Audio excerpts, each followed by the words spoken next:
Allergic cold, જેને allergic rhinitis તરીકે પણ ઓળખવામાં આવે છે, એવી એક સમસ્યા છે જે ઘણા લોકોને પરેશાન કરે છે.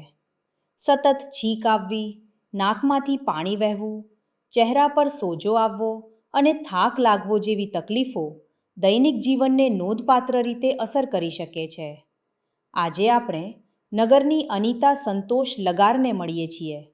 ઘણા વર્ષોથી શરદી અને એલર્જી સંબંધિત સમસ્યાઓથી પીડાતી અનિતા જણાવે છે કે કેવી રીતે તેમને મોડર્ન હોમિયોપેથીમાં સારવાર દ્વારા રાહત મળી અને તેમના જીવનમાં સકારાત્મક ફેરફાર આવ્યો.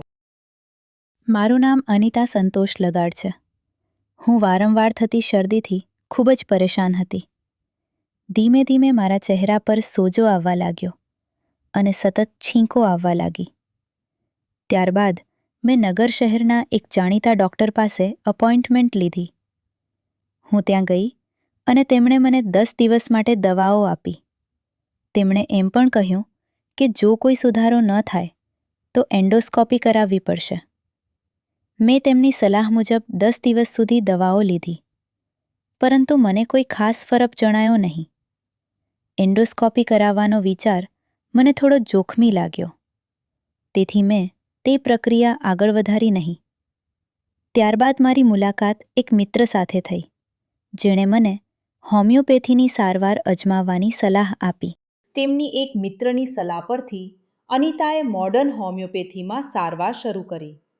તેમની તકલીફની વિગતવાર તપાસ કર્યા પછી તેમના કેસને અનુરૂપ હોમિયોપેથિક દવાઓ આપવામાં આવી. પરિણામે તેમને શરદી અને એલર્જીના લક્ષણોમાં નોંધપાત્ર રાહત અનુભવાઈ.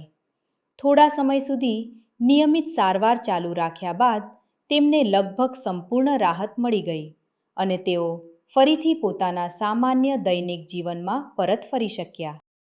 ત્યારબાદ હું અહીં આવી અને દવાઓ શરૂ કરી. અત્યાર સુધીમાં મને લગભગ 95% જેટલો સુધારો અનુભવાયો છે. હવે મને કોઈ તકલીફ નથી. હું દર્શકોને એટલું કહેવા માંગુ છું કે મારા અનુભવ મુજબ હોમિયોપેથીની સારવારથી મને ઘણો લાભ થયો અને કોઈ આડઅસરનો અનુભવ થયો નથી.